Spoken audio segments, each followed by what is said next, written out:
know, so GroundTruth is a leader in mobile location targeting.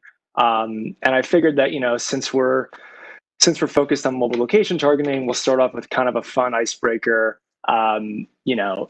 What's your favorite location that you've visited before or lived in? We'll start with that one.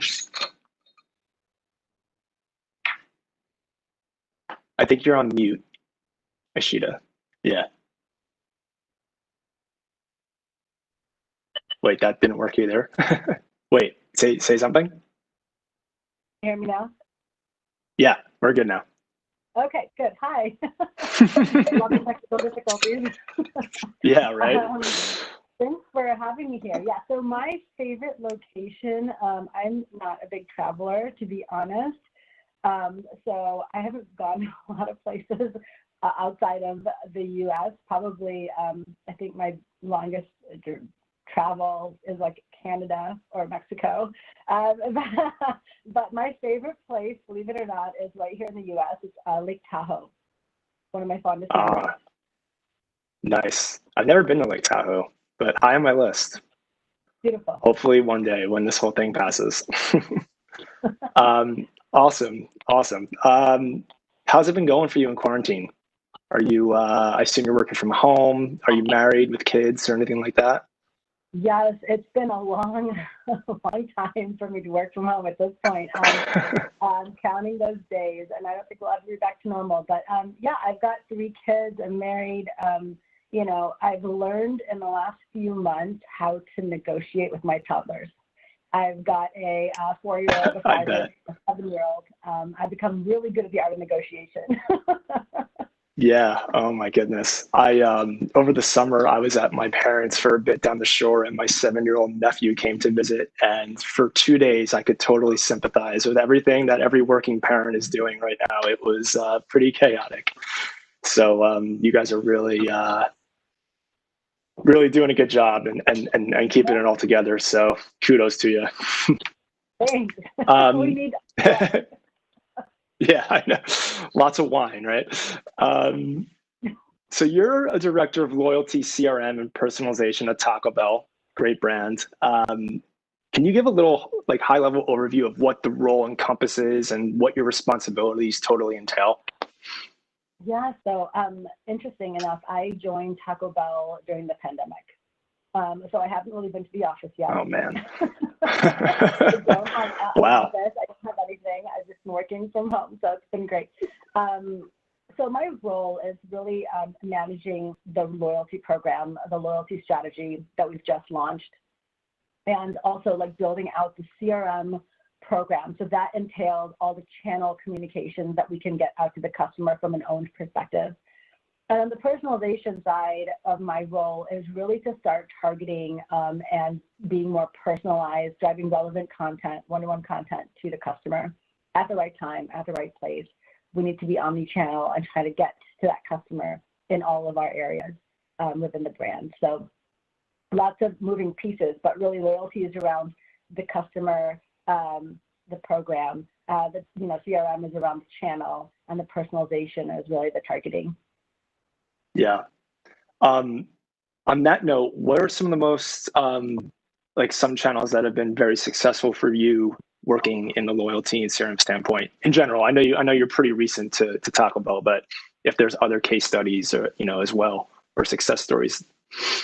Yeah, so I've been in CRM for a very long time. I've worked on various loyalty programs. I've worked on various CRM channels, and I think it's different by industry. I believe I've seen a lot of changes. I've evolved from the catalog side of direct mail and acquisition to the digital side and the evolution of mobile. So right now, I will say is every single industry, mobile trumps it all. I think the customer is now very savvy in mobile marketing. Mobile is where it's at. Everybody has a phone at all times, and it's just a lever for us to communicate to them through those channels. Yeah, couldn't agree more. Mobile is it's the first thing you look at in the morning. It's the last thing you look at night. Yeah, and at GroundTruth, we've always believed in that as well. So Love it. I didn't even pay you to say that. That's great. uh, so I was doing some research a couple days ago just about Taco Bell in general, in preparation for this chat, and noticed that earlier this summer, Taco Bell actually revamped their loyalty program for the first time in 5 years, which is super exciting. If you can you just share just a bit about how and why that came about? Did COVID have any influence in maybe escalating that? Just not having a full revamp over the last 5 years. I wonder if that's just kind of coincidental with COVID happening this year, or if it's just, or if there's a reason to it. Funny that you asked that question. I was, I had the benefit of being part of the launch of the program. This program for Taco Bell has been in the works for a couple of years. It's, had to go through a lot of different approvals to kind of make this happen. And believe it or not, the pandemic actually delayed the launch of this program. We were supposed to launch much earlier this year. And it just so happened that with, I think what I saw at Taco Bell when I joined is the ability of speed to customer. With the pandemic, Taco Bell did a really great job in reacting to the customer and meeting them where they need to be. So with the safety precautions, with the order ahead on the app, all of these different technical pieces of technology that they launched was well ahead of the loyalty program. They prioritized that, even though all of those things were going to launch after the loyalty program. Because of the pandemic, they put the customer first, and that's what they got out before the loyalty program. And so the loyalty, as good as it is to acquire that data and to really look for the customer and meet them where they need to be, I think the more important part was really taking the safety precautions, making sure that the customer understood that we're on the same road of concern about safety with them. And I think that they put a lot of those ahead of the loyalty program. So we actually launched a couple months late than we were supposed to. Wow. Well, it's crazy that you guys were able to do it, during this whole pandemic and have this nice big revamp. It's, unfortunately, a lot of brands and a lot of industries have been hurting, obviously. So great to see that, you guys are able to do something positive right now. And kind of on that same topic in terms of mobile being so important for you at Taco Bell and app usage and everything like that with the shift in consumer behavior. A lot of QSR brands in general in the category are using a lot of innovation to promote their app downloads, right? Taco Bell is doing they're giving away different tops of the lines gaming consoles. Popeyes is throwing virtual tailgates and doing different kinds of promotional codes and things of that sort. With the shift in consumer behavior to more contactless experiences, how crucial is the app customer to your overall retention at Taco Bell? Oh, very much so.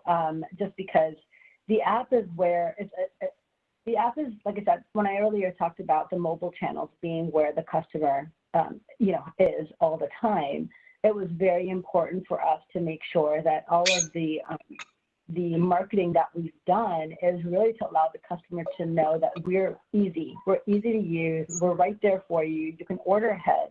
And at the end of the day, the app serves as a great channel, a great mechanism to meet the customer at their needs. So all these promotions and these tactics is really just to allow for us to just make sure the customer understands that we're there. We have this app that makes it easy. And although, we see an increase in web traffic, we see an increase in, in offline traffic and drive-through, the app is a new digital way for the customers to get what they need from us in a contactless way. So yeah, absolutely. Mm-hmm. Yeah. And I only envision this becoming a bigger thing moving out of the pandemic as well, right? I'd assume that, across multiple categories, but I'm assuming that Taco Bell will focus even more so on the app customer, even when this whole pandemic passes. Absolutely. And I think there's something there because, as we've kind of evolved into throughout the pandemic, we've seen a lot of engagement. And so we really feel like that's where the customer's at. Yeah, yeah, for sure. So let's talk about just a bit about data segmentation. I know that's part of your very fancy and long title as well. How are you guys leveraging CRM and loyalty data across your channels and across multiple objectives and KPIs, right? Because I know within the QSR industry, there's different KPIs anywhere from brand awareness to driving store visitation to focusing on specific LTOs. How does the different CRM and loyalty data kind of vary based on the KPIs that you're working with? Yeah, so there's a couple of different ways that we look at the customer data. We look at qualitative and quantitative. So we do leverage a lot of our surveys on our customers and what they're looking for and what's driving behavior across digital, across offline. And then we take a look at the select KPIs within the digital channel. So, we do have, at the end of the day, it's all about the sales, right? We look at the sales to monitor the engagement of the customer. Do they like a certain product? And it's really driven by those sales numbers. So, as we've evolved from looking at all the benchmarks across all of our programs and KPIs, one of the things that, I've really focused on is, a few things. One is looking at the loyalty program. What are the results of the loyalty program, how it's performing, how the customer is engaging, what are they purchasing, and how they're behaving. Are they redeeming points, or are they how many points are they earning? What does the redemption rate look like? The other thing that we've looked at from a KPI perspective is customer migration. So are we retaining the customer? Are we growing the customer? What does that life cycle look like for the customer? Are they moving throughout our spend levels, our engagement levels? Are we moving them to a point where they're engaged in not only our offline channels, but our digital channels as well? And the last one I would say is looking at incrementality, right? So we look at attribution all day long regarding, where they're coming from, where they're converting. And but the end of the day is, what are those incremental top line sales? Where are we seeing the biggest growth? And so we can go ahead and invest more there within all of our channels, not just CRM. Yeah. I mean, it seems like there really is just a ton of different possibilities you can do with all this data, right? In terms of CRM and loyalty. And every day probably isn't the same for you, right? There's just so many different things that you can be pulled in different directions. So it seems pretty exciting to work solely in that kind of in that realm of data. It's pretty cool. That's a lot of it. Yeah, absolutely. So, at GroundTruth, so we're a mobile location. We focus on mobile location. And when we work with partners who give us their CRM, we create different kinds of lookalikes based on their visitation patterns and looking at other consumers and devices that have those same types of visitation patterns, right? At Taco Bell, and personally for you and your past experiences, have you been open to partners leveraging their own types of technology to capture that kind of customer data to help enhance these kinds of products and these kinds of targeting tactics? 100%. I mean, we're only as good as our data, right? So, and in every single industry that I've worked for, there's always been some sort of limitations, and nobody's data is perfect. So we have to leverage the technology from our vendor partners to allow for capturing and enhancing more of our data attributes, so we can go out after our customers in a better, more fruitful way. And it's very short-sighted, I think, that if we don't leverage those technologies. Every vendor, there's a lot of marketing technology out there that kind of does different things. And there's a lot more smarter people than me out there from a technology perspective that know that can capture data better than our legacy, our old, our programs have done in the past. It's not just about segmentation anymore. It's about capturing, customer data real time. That's what the customer expects from us nowadays is, get me this now. There's no, with Amazon getting you your deliveries within an hour, We don't have the luxury of waiting till the next day to get to our customer. They just expect something fast and relevant and quickly. So we have to leverage those technologies from our partners to help us along. Yeah, it's that instant gratification. That's 2020.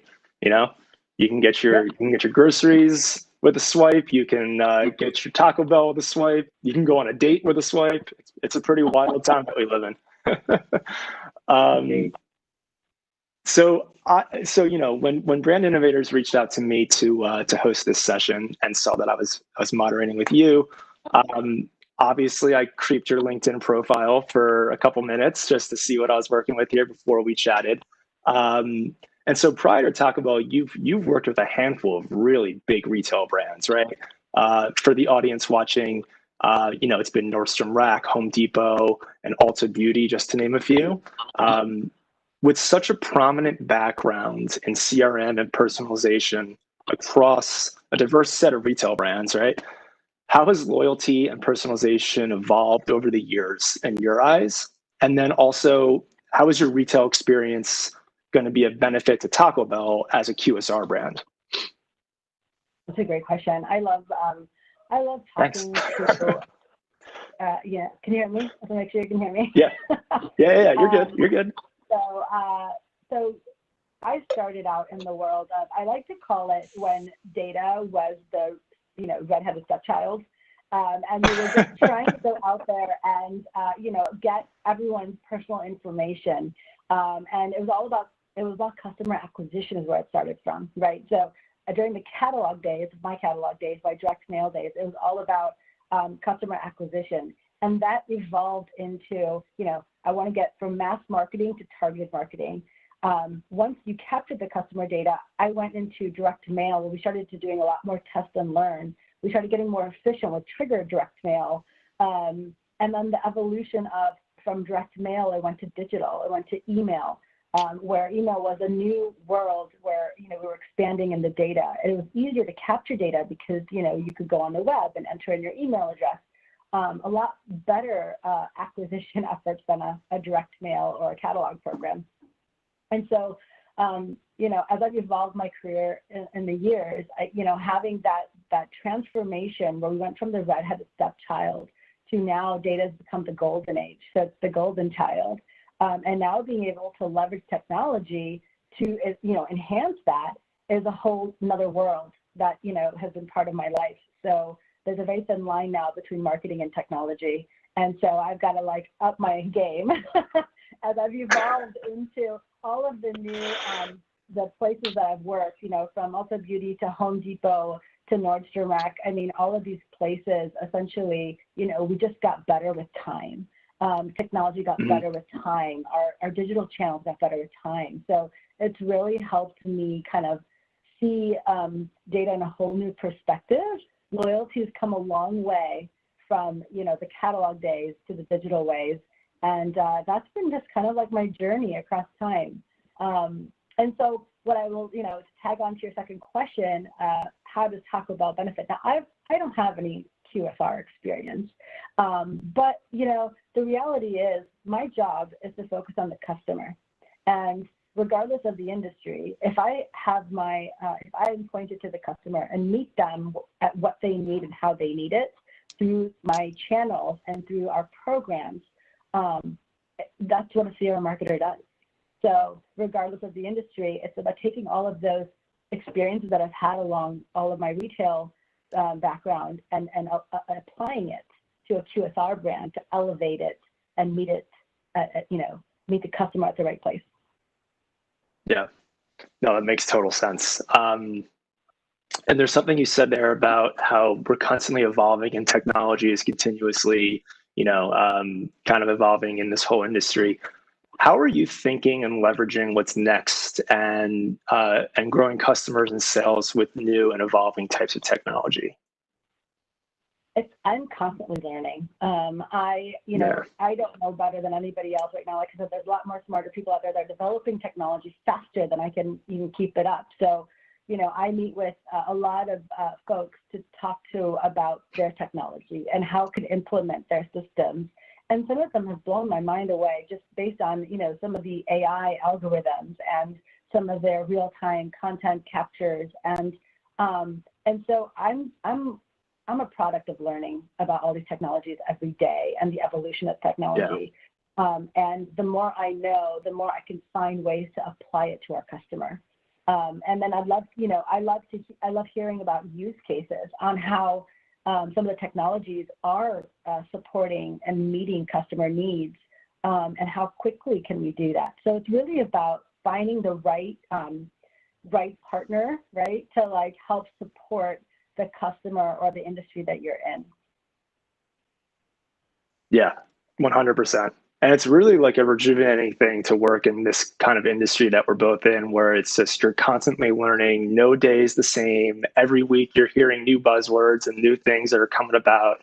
And it can get stressful at times because there's a lot of new stuff to learn, but it does keep it fresh and keeps you on your toes. So I couldn't agree more with you. Let's talk about some other brands that have been like an inspiration to you, right? What brands do you think have been these kinds of innovation leaders, maybe not specifically in the QSR or retail space, but brands that you just look to for these types of inspiration to help you do your job effectively? So I feel like I'm a little biased because I'm very loyal. That's okay. Bias is okay. The brands that I've worked for, I always want to work at the companies that I admire the most. Some of that have been in my background: Nordstrom, Home Depot, Ulta, Ace Hardware. Some of these brands that I've worked for have come a long way, and I really admire some of those brands. Now, but I will say, I do my homework and I try to keep up with the competitors within the industries or the brands that I'm working for. So looking at the ways that other brands are leveraging technology, or ways that other brands are kind of talking to their customers. A few examples that I think have, where I think the brands have done such a great job is, Nike, for example. I think I love their marketing. It's really just about the customer, and it's my favorite right? Brand. For obvious reasons. It's a lifestyle, and it's totally. I find it fascinating to bring it to life for the customer in such a way that meets a lifestyle need, not a product need. And I think that's really important. Some other companies that I've really admired is Sephora, great loyalty program, love their marketing. I think they get you, the benchmark of they get to the customer at the right place, the right time, all the time. So I'm a big fan of theirs. But I'm so loyal to Ulta Beauty just because they're my people. And and then in the QSR industry, I think there's been a few: Chipotle, Chick-fil-A. These guys are leaders in what they're doing. They're evolving technology really fast, and we got to make sure that we keep up with them. And it's all about how do we keep up in the technology space and continue to market to the customer to make it fast and efficient. Yeah. And, I think you guys are doing a really good job doing that. Obviously, it's the $1 million question or $1 billion question that every brand needs to ask themselves. But you guys seem to definitely be on the right course there. So congratulations there. Thank you. I've got a couple more questions for you. These are just a little bit lighter. We're nearing the end of our time here, and then we'll open it up for Q&A for the crowd. But given the fact that we've been living at home for the last 6 months and working at home and not being able to see friends and family, and you're stuck with a couple of toddlers, have you picked up any hobbies over the last 6 months that you want to share about? And if you haven't picked up any hobbies, that's cool. Last TV show you binged or book you read or anything like that?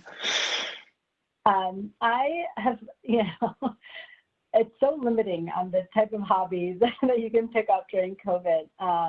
But I will say one thing I've learned about myself is I wasn't a big binge TV watcher in the past, like a couple shows every so often, but I've started to binge a lot. I think my my binge watching has definitely increased quite more than I expected it to during the pandemic. I think just to keep myself grounded in the dream.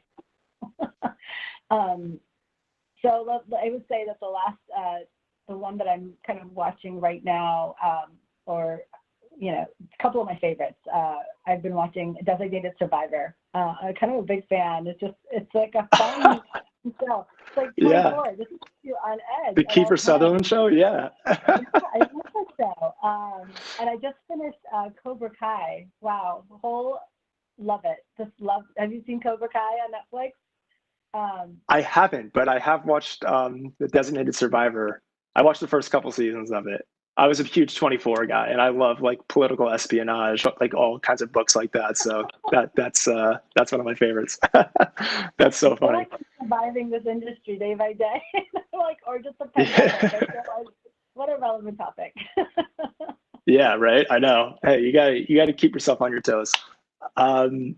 So I just looked at the questions coming in from the crowd, and we've got quite a few pretty good ones. So if you're up for it, let's take it away here. So these are all, they're anonymous, but here we go. In your opinion, how does personalization in mobile marketing function differently, if at all, from the TV advertising? For example, Taco Bell will run TV spots at night for breakfast. Are mobile triggers more now based marketing? Sorry, let me know if you want me to read that again. I think I can kind of tackle this one. It's really about orchestration. So mobile marketing and TV are very different channels. In the TV space, you have the digital video space, which could be targeted, and you can do a lot of test and learn there. But when you go into TV brand moments, it's really about scale and getting everybody to like scale a particular promotion. When you go into mobile marketing, it becomes less about scale and it becomes about the customer and more about relevant content. The thing about mobile personalization is that, there should be intent. We can't just scale whatever we've got running on TV ads to send to the customer through mobile, because quite frankly, it may not be relevant. And here we are blowing up their phones with push notifications and SMS targeting. Right. So we have to get, there needs to be intent with mobile marketing. With TV, it's scale. People are watching. They don't have to watch it. They can, DVR and fast forward the ads. But it's really, what we really try to do is, as we scale the bigger brand moments through TV, we take a look at where we want to align ourselves from a relevant perspective and test and learn our way into how do we personalize for the customer through mobile marketing. Awesome. Let's go to the next one here. If mobile app is so important to talk about customers having an ease of use experience, does email personalization play a strategic role in QSR at all? Yeah, so it's a really good question. I've been learning a lot while I've been here for the last 6 months. Again, retail background, going into a new space of QSR. I'm finding that, well, in the QSR space specifically, the mobile app plays a stronger role for the customer than email. To be honest with you, we're still kind of dabbling in the world of email personalization right now. We have not gotten to a place where it's very advanced yet. We want to take it there. Right now, the last 6 months of my role has really been digging into the data to see what nuggets we have and what are the opportunities to like optimize. So our email channels, although they're still ongoing, they're not as strong as our apps and our mobile channels. And so we are spending a lot of time figuring out how to personalize on the mobile side of the world rather than the email. Now, what I will say is they don't go they go hand in hand, because the reality is email allows us to get to a larger audience versus mobile, where we may not have as large of an audience. So we have to really pick our bets on, like, do we want to orchestrate across an integrated strategy, or do we want to pick the channel where the customer responds the best? Right.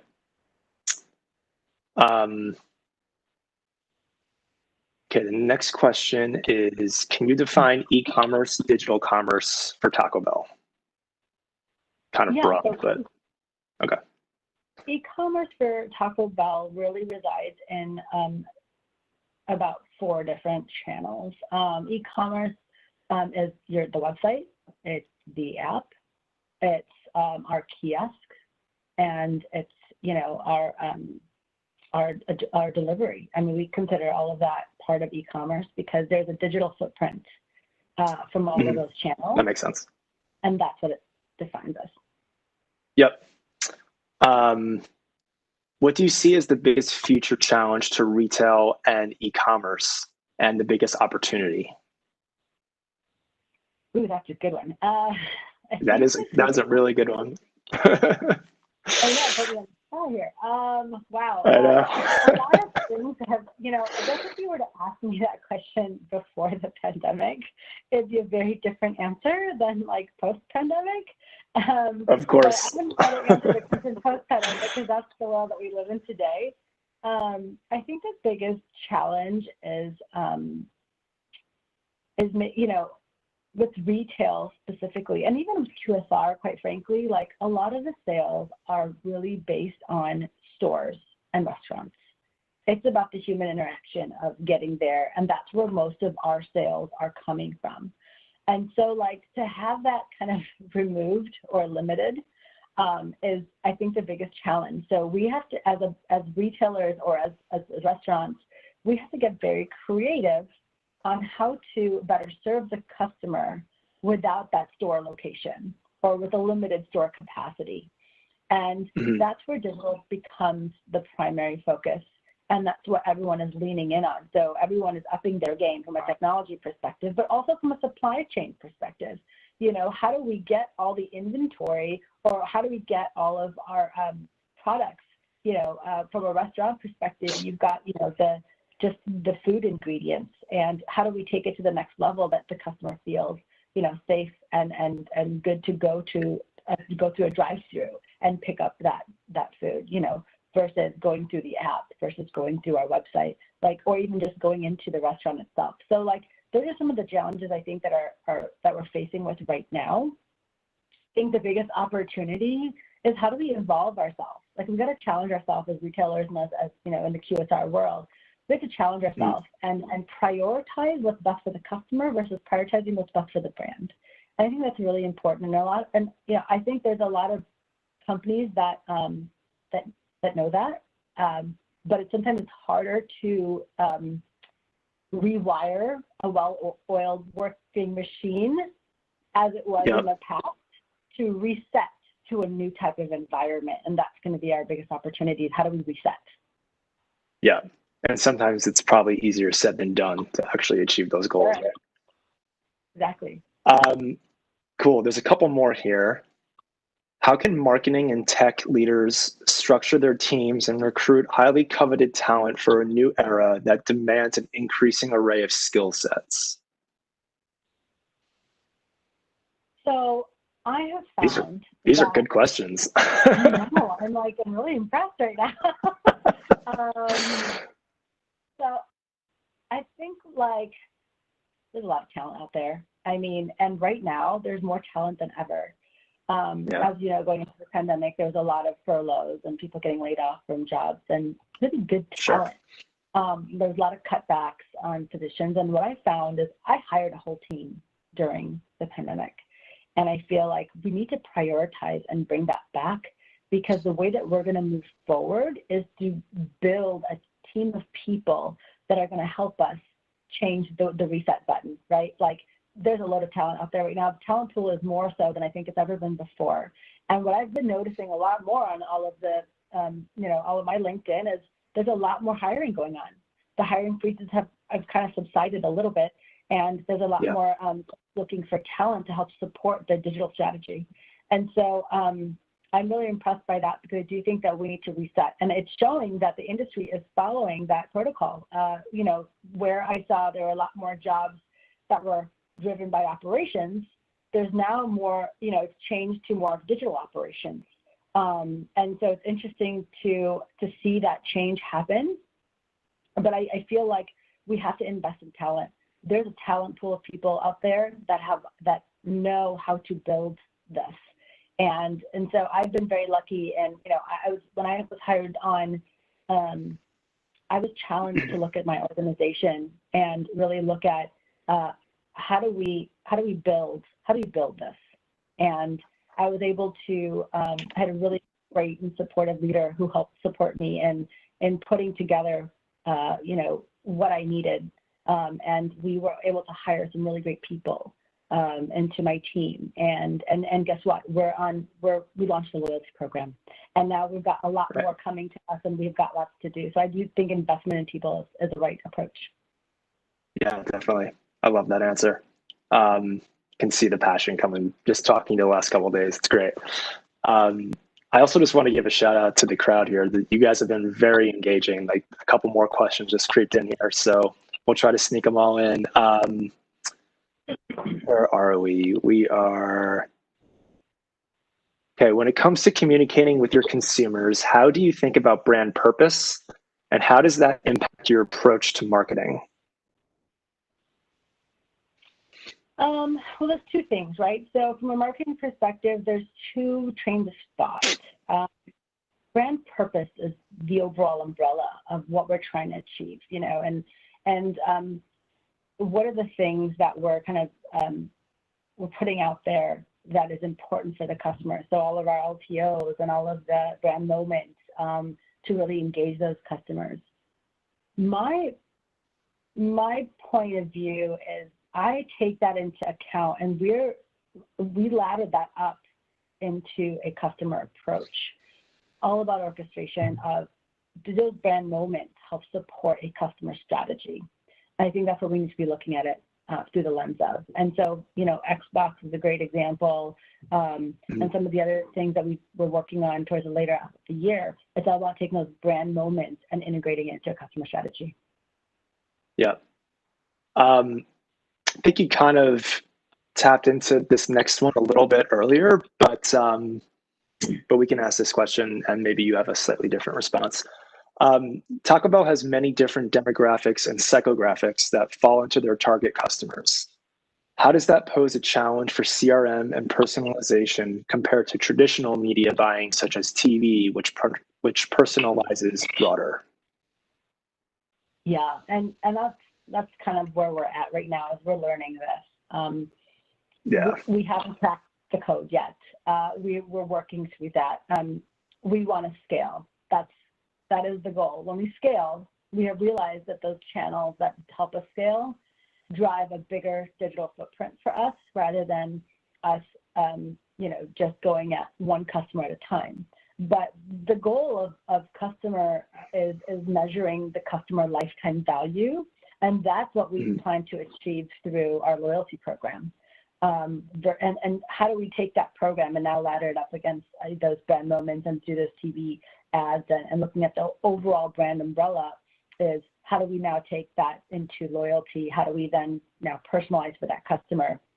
And essentially, the goal is not to scale to compare against brand moments, but it's really to look at the long game of how does that customer react? Are we retaining that customer over time? Cool.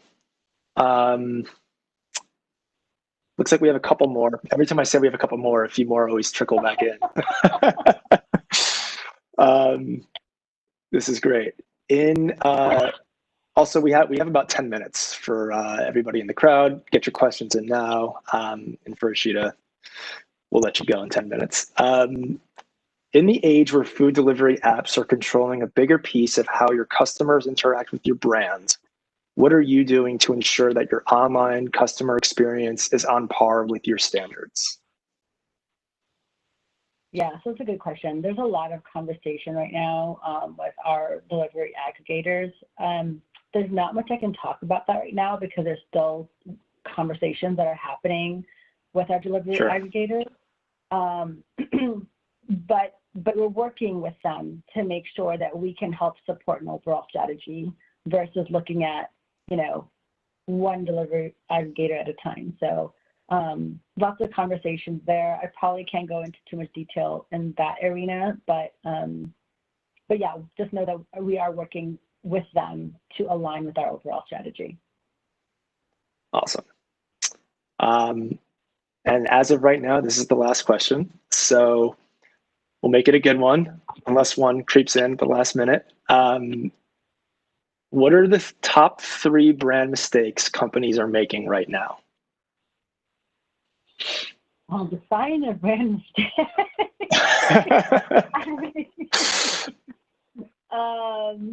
That's a great question. I will say, I think a lot of brands are doing the right thing. Everyone is focused on the customer. There's a lot of competition out there for getting share of wallet. I will say, keeping a blind eye on the fact that, looking at emerging channels and not putting the investment where it belongs, I think is a miss. Not focusing on technology is a miss. I think from a branding perspective, I think everyone's going to brand themselves how they feel is best. I think it's really important to again, I come back to the customer. Like, what does the customer need from the brand? And are they getting it? And so the mistake is, if you're not meeting that customer where they need that brand the most, then that's a mistake. We need to change the way that we think. We need to go after customer-focused marketing rather than the guerrilla marketing that we're used to. Where we're just kind of batch and blasting, sending everything all at once to everybody. One of the biggest things I've read about so far is, in the email space is that a lot of brands are over emailing because of the pandemic and because it's not the same responses, that they're typically used to getting. And we've seen a decline in KPIs, not we, but in general, there's been a decline in KPIs in the email space. People tend to leverage email as let's just send out another email. Let's just send out another push notification. The reality is you're going to lose the customer by sending out so many messages. And by losing the customer, you lose the ability to talk to them again. And then you got to go back and invest more dollars and scale into the media side or the TV side, where there's a lot more investment involved. So I do think that that's something to keep tabs on. And I think brands forget that email is free, but it's not free, because there's a value of a customer that approach where, if you lose the ability to talk to them, there is a value attached to that.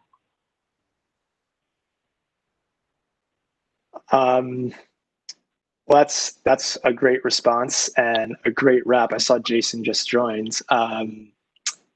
So I don't know if you want to wrap this up, Jason, but Ishita, this was great. I really enjoyed talking to you the last couple of days, and you have so much wealth of knowledge to share, and such a great personality, and really easy to talk to. So thank you for sharing all of your knowledge and everything. Really, really appreciate it. It was great chatting with you, Andrew. Thanks so much. Yeah. Hello. Thank you so much, the two of you. That was great. Andrew, you got a lot of questions thrown at you, so you did a really good job at fielding those. And, a couple of things that were super interesting. First, I really wanted to point out, I was really impressed, Ishita, with you addressing that while prior to Taco Bell, you had no QSR experience, but what you said, which was really eye-opening, which is that doesn't matter because it's about the customer, and your expertise is really about developing the best possible experience, relationship with the customer, no matter the category.